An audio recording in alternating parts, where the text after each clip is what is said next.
Hey, everybody. Welcome to AI Observatory. I am your host, Tim Schulz, co-founder and CEO of Starseer. And today, for our inaugural episode, we have a very special guest who I've had the privilege of knowing here for a couple years now. And it's Adrian Wood he's a staff offensive security engineer at Dropbox, which is a long way of saying that he does all of the things security-wise. He's sort of one of the early pioneers of attacking AI systems, especially looking at some of the different supply chain vulnerabilities that exist, from not only looking at the models from prompt injections, and we'll get into some of that, but also like how are these like as files, right? As organizations are downloading and running these things. You've had lots of blog posts on AI ML security, but you sort of also cut your teeth in purple teaming, vulnerability management, vulnerability research. You've kind of done a little bit of everything. So just want to say, Adrian, thanks for the time you're giving us today and for having the conversation. Oh, and yes, thank you. Very exciting to hear this is the inaugural one. Congratulations. Thank you. Yeah, no, it should be fun. So, I mean, I think overall, like we can start off with, a resource that I left out of the intro that you've kind of been building over the past couple years.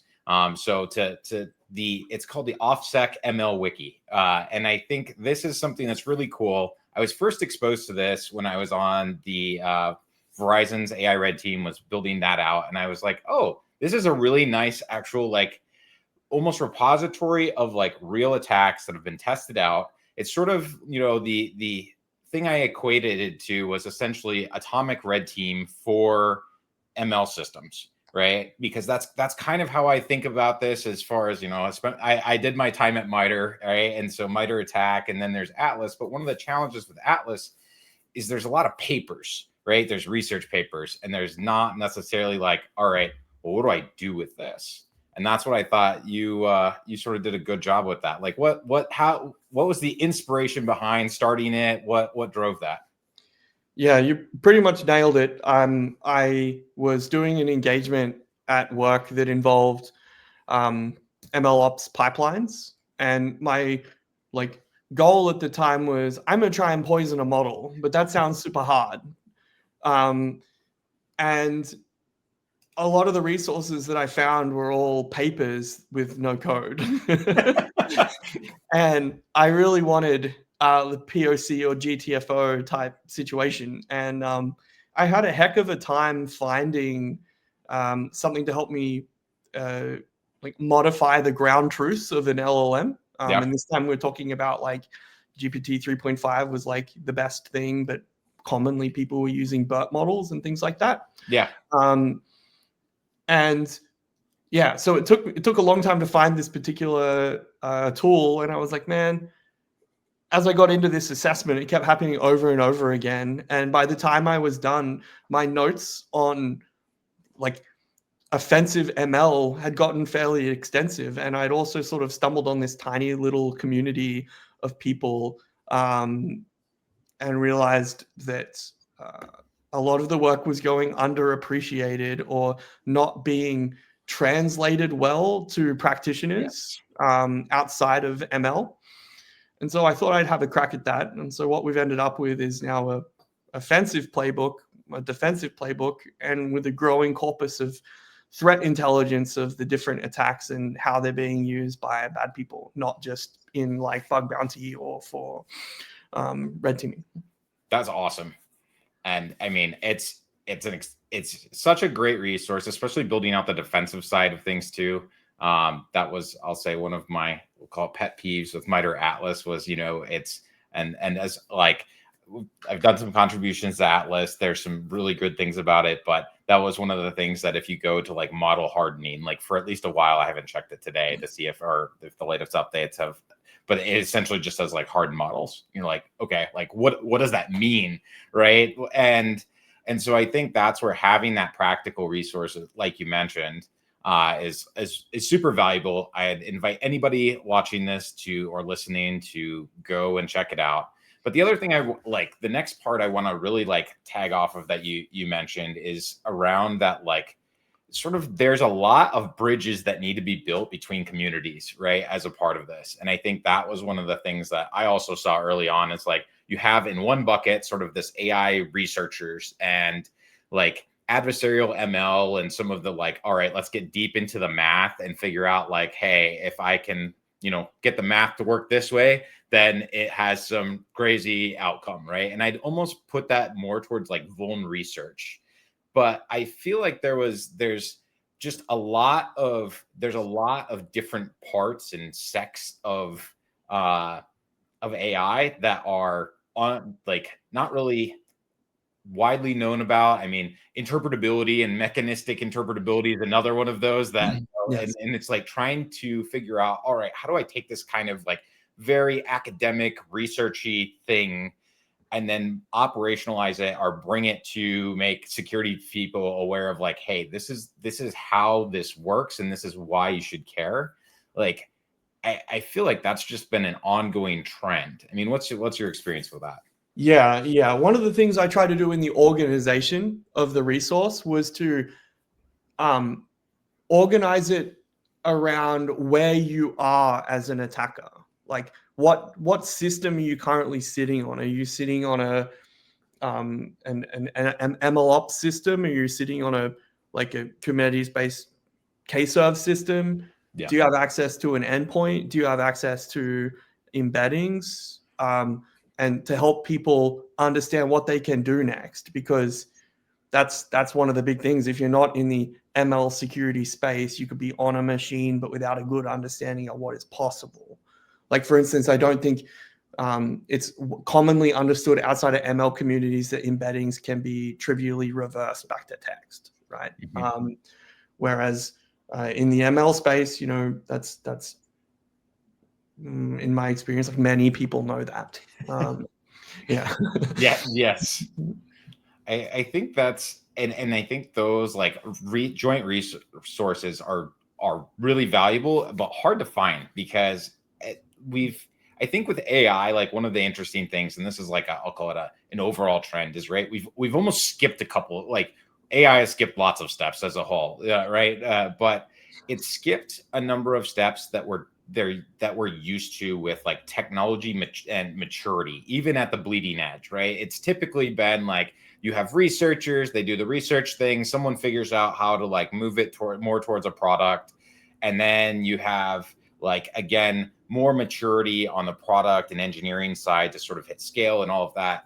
And with ChatGPT and all of these things, and with the models themselves sort of being the initial products, we have this like big jump where we have academic researchers talking to the general population and just like people of all backgrounds, whether it's security, sales, HR, marketing, all of that stuff. It's kind of been so general, but that's also meant that there's a lot of like oddities in that there's not the learning resources to help bridge some of those gaps that we're used to having or using as a resource. And like, what are some of the like that embeddings example is a great one. I mean, are there some other ones that you see? Yeah. In general,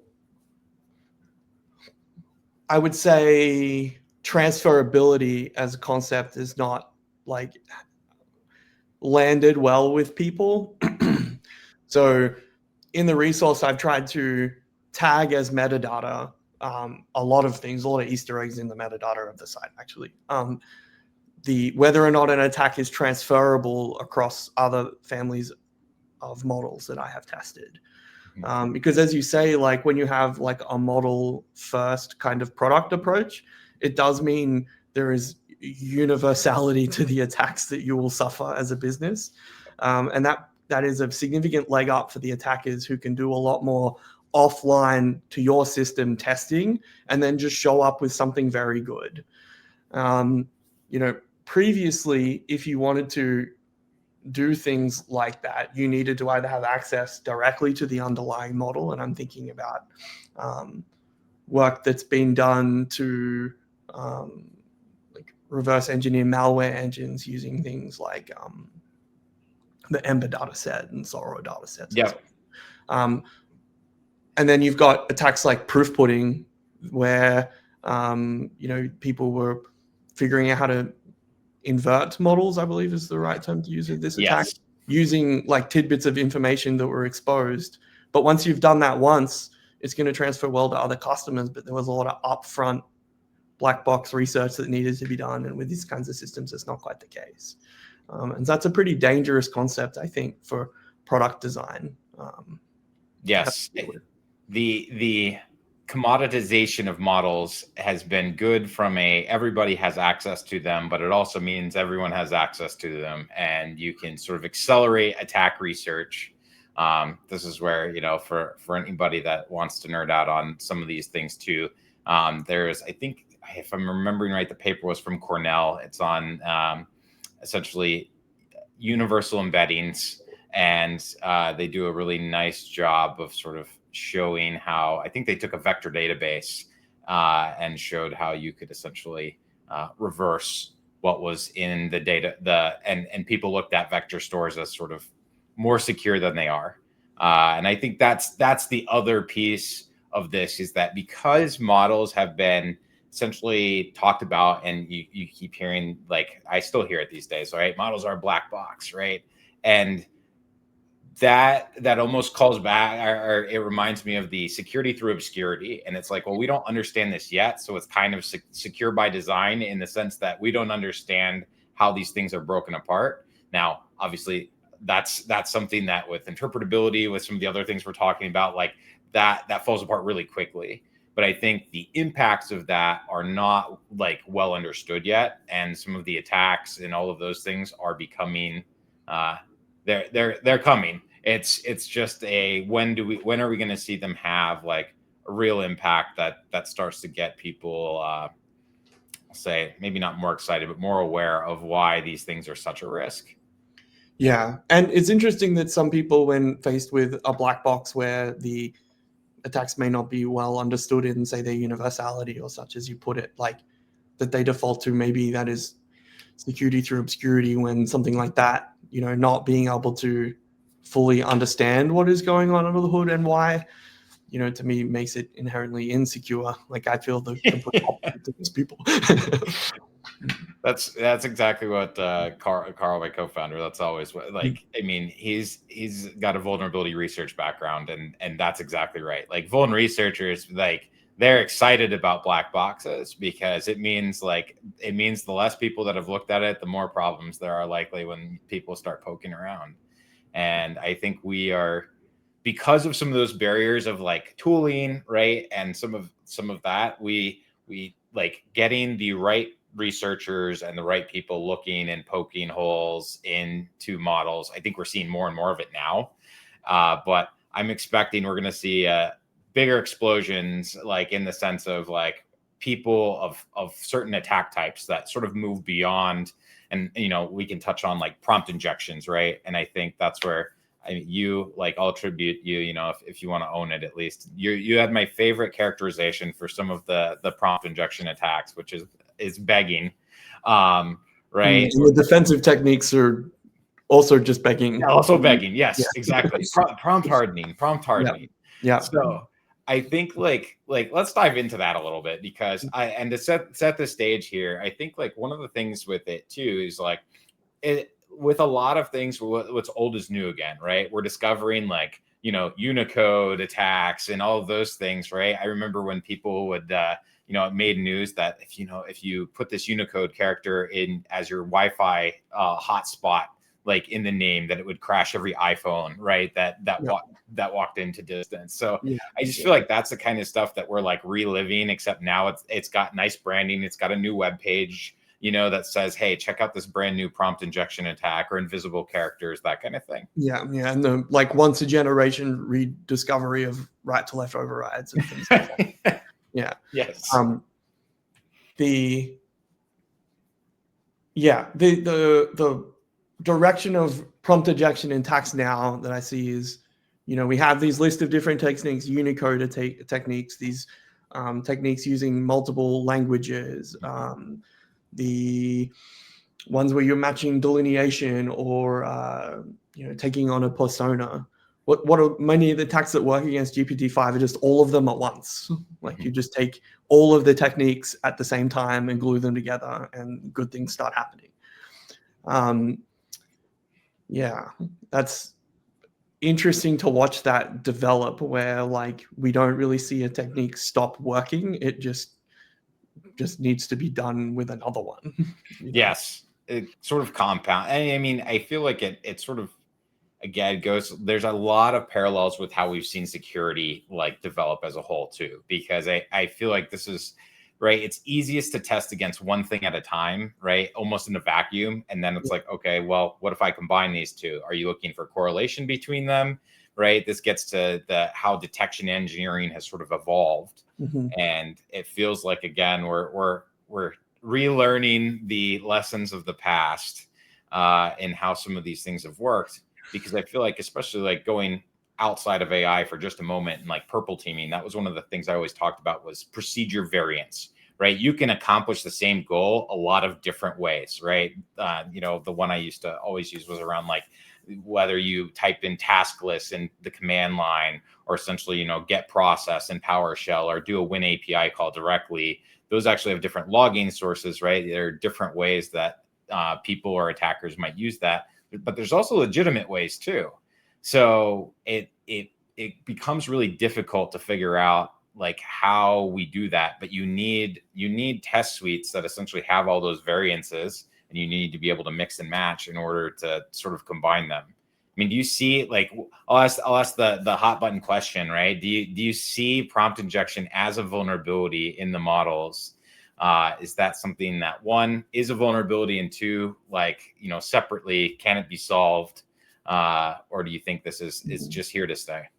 Currently, it seems to be more of a risk than a vulnerability that you have to like own happening X number of times per year in your product, right? That you have to communicate that is the likely outcome. And providing data about, for whatever your use case is, which models are the most resistant to being overridden seems useful. And then combining that with other traditional security techniques. Like, that's not exactly a controversial opinion, I don't think. But one part of this that I think people could really benefit from when they're having this conversation with product teams is, for once, we want the same thing the product teams do. Yes. So a product team wants their AI to be faithful to the goals that they set for it, right? They have a system prompt that the developers set to do XYZ tasks within the parameters of a product. And whenever an attacker overrides that, obviously that's bad. But it's also bad when a customer doesn't get the answer they want because the product wasn't faithful for whatever reason. Yeah. And so there is a very strong relationship between faithfulness and resistance to instruction override that can be leveraged, I think, to like help people get way more creative and involved and like resilient, I suppose, in the types of things that they implement to defend against this problem. And it seems to be like not super well explored. We do a little spotlighting, we put in a prompt firewall thing, and we use the best model, and maybe we make sure our auth Z and so on is correct. But like when you lay it up like that, it does, I think, incentivize product teams to spend a lot more time on like the procedural use of AI for a task rather than it being more freehand, because they want, and their goal is to have a faithfulness score of 100. Yeah. You can help them get there. I really like that. And I like the framing, because I think that's something, at least from talking to a lot of security teams and security leaders, I think a lot of people are feeling, or have like, they have been sidelined, right, by the business.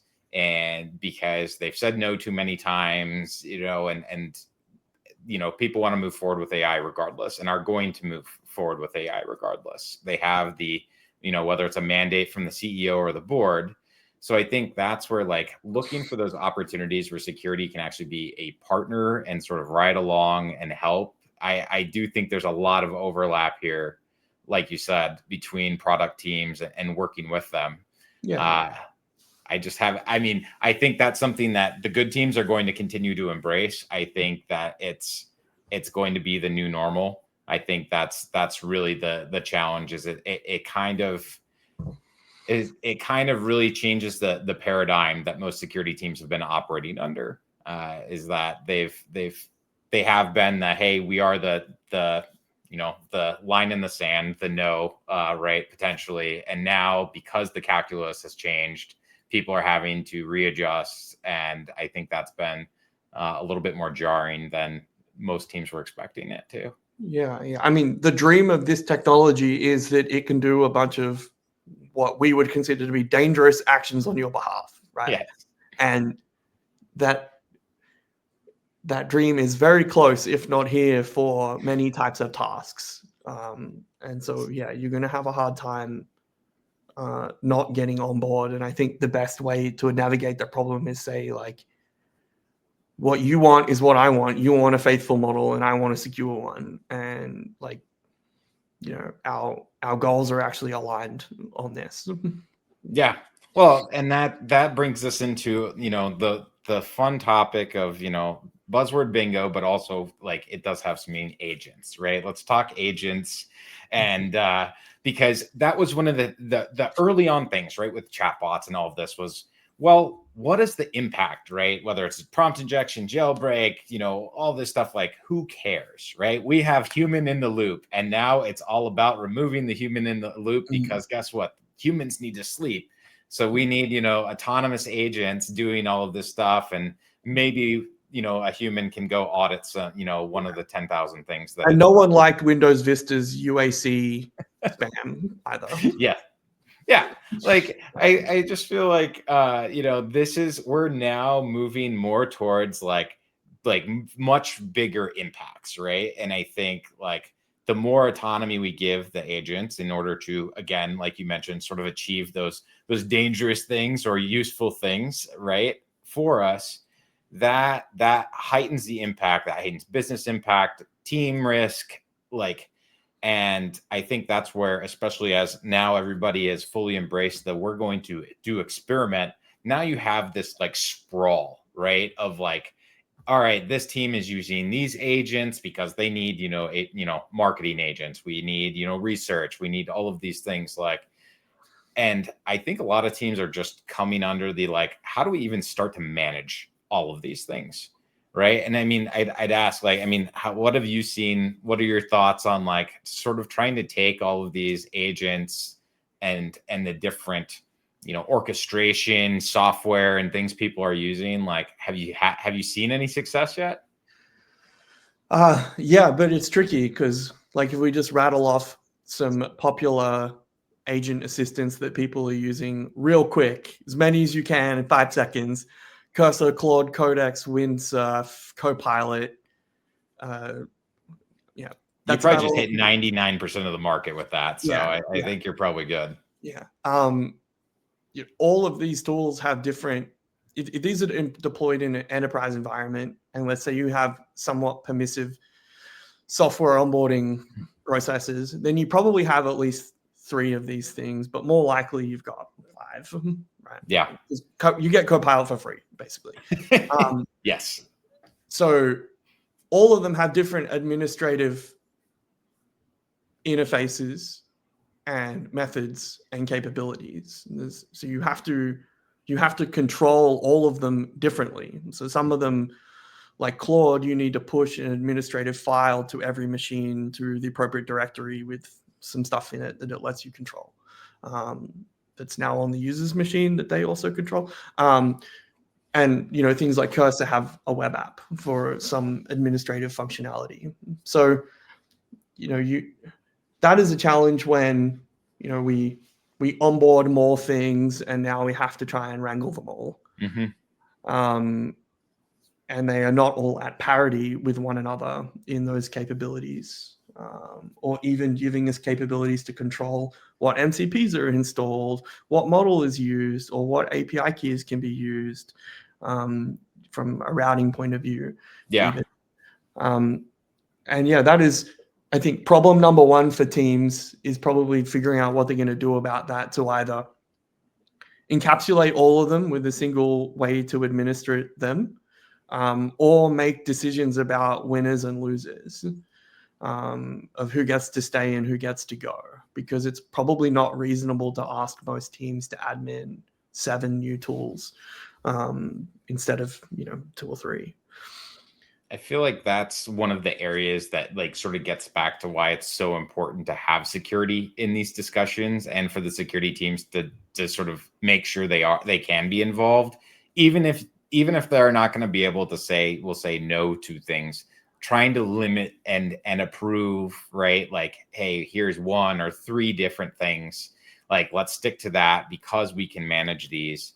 Because I feel like this starts coming back to like essentially we'll call it shadow AI, where the way I define shadow AI is anything that's not approved, right? Yeah. If it's not approved, it's shadow. And so that's where, with being able to pull down, whether it's models from Hugging Face, whether you're using any of those, the popular coding agents or any of those things, it comes down to, all right, what is, like, if you have, 1 or 2 or 3 that are approved, like, I think to me, it seems like a fair ask from security's part to say, all right, we have an approved method. Like, we need to shove everybody through those, right?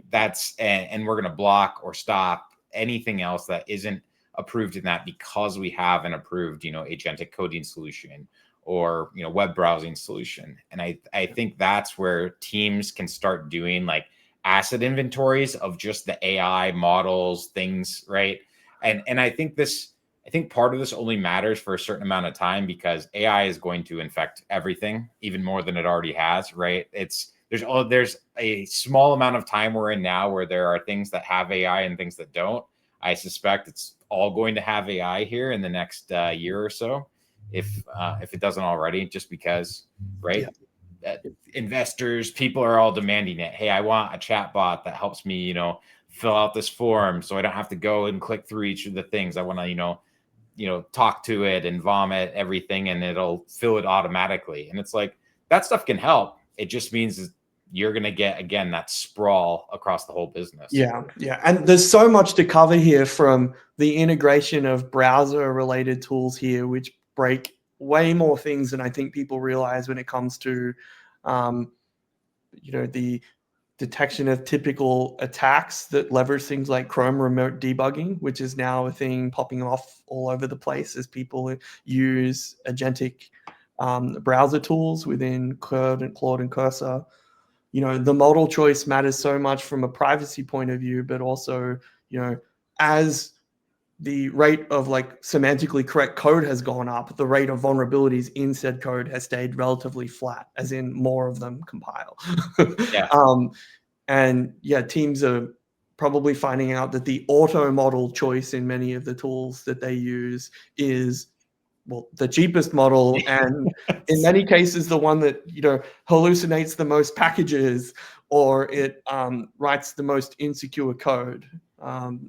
And I don't think people have like been able to, and many companies articulate well to the business that, yeah, that model like comes from China, it's bad. Like, no, that's not the problem. The problem with some models from some places is they write lots of insecure code. The language you communicate into it, whether it's English or Chinese or Russian, makes a huge difference in the quality of the output. Like, there's a lot of nuance here that goes unexplained and uninvestigated. And when people just install the tools and select the auto model, then you're generating a range of things that are not great, and you don't know why or how. Yeah. I think that is kind of the oddities of of AI as a space, is, again, the sort of education, like, I'll say, gap, just in like, I mean, even security professionals or people that are using ChatGPT and understanding why certain things happen. I mean, I remember some of at least for a little while, I don't know if it still does this, that I think it was at least most of the OpenAI models, if you ask them to write Python scripts related to, I think I was doing some stuff with interpretability, and it had this package name that I was like, I don't know what this is. Like, I can't find it.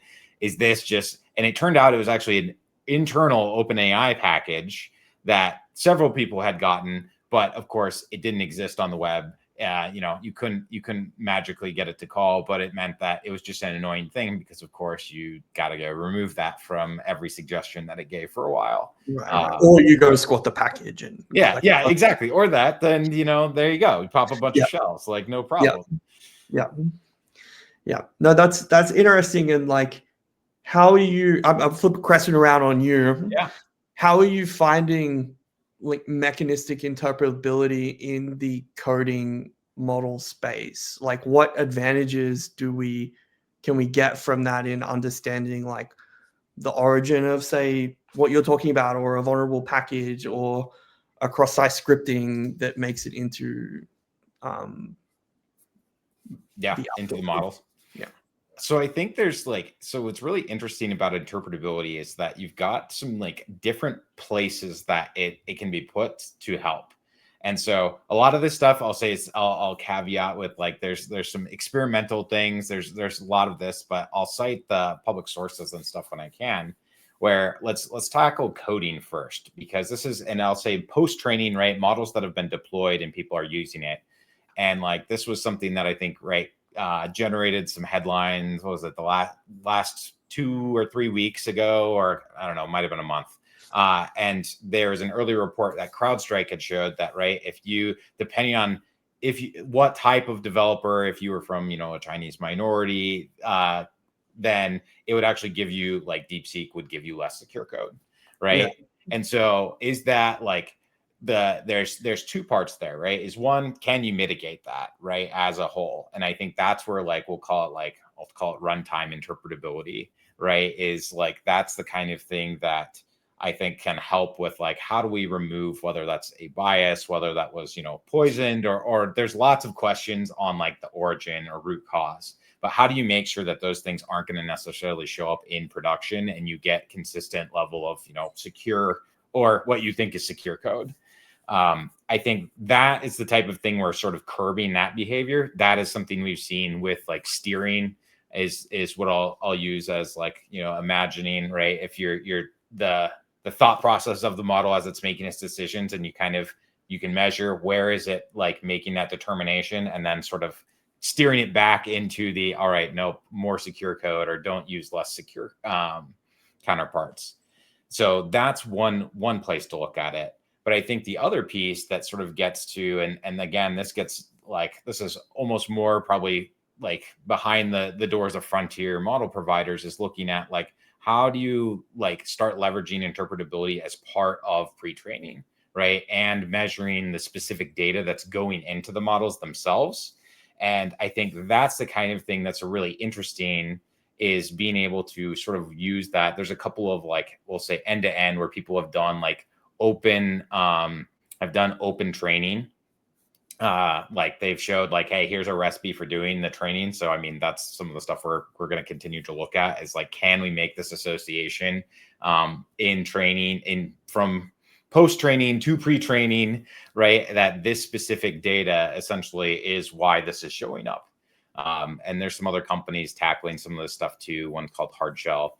But I think there is a lot there. I think, there's a lot of potential. What like measurable, like concrete results that scale to enterprise, I think that is what the challenge is still, is like continuing to sort of push the research and operationalize it at a part where we can do that. Yeah. So yeah, not a perfect answer, but that's at least what we've got. That is the state of the art, though.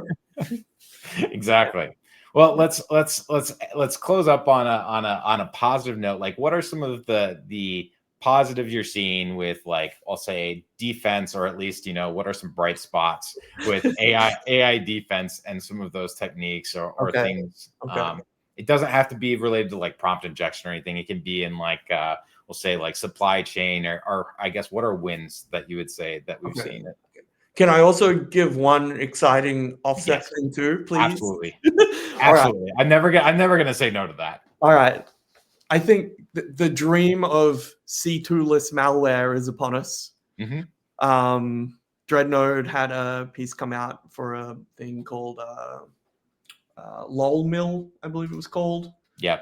It's on the wiki of malware that uses the like OnX runtime on new Windows computers and the AI chip on Windows computers to basically drop malware that doesn't immediately need to phone home. It can do stuff for a while before it needs to phone home, and like that's awesome, advancement for attack, I think. So is pretty much, their blog is like mandatory reading at this point for me. So yeah, Agreed. fantastic stuff. On the defense side, starting with some of the agentic things that I'm really pleased that seem to be gaining traction is tool annotations in MCPs, labeling things as, open world, destructive, idempotent. Although that is an attacker-controlled field, it does enable two things. One, for certain things, it can be used as a trusted element to make policy-based decisions about combinations of MCP tools that can be used together from different, can a send email tool be used alongside a company search tool or the Atlassian tool? Is that okay, right? Coupled that with some of the framework discussions that have been started, I think, at Microsoft around like data classification. So if you have annotated tools and classified data, then you're well on your way to like wrangling some of the problems that come from prompt injections or instruction overrides within these systems, even when you have like an inherently sketchy model. Once again, not 100%, but like it gives people more control to take calculated risks when they feel it is appropriate. Yeah, so those two things on the defensive side, I think, are pretty exciting.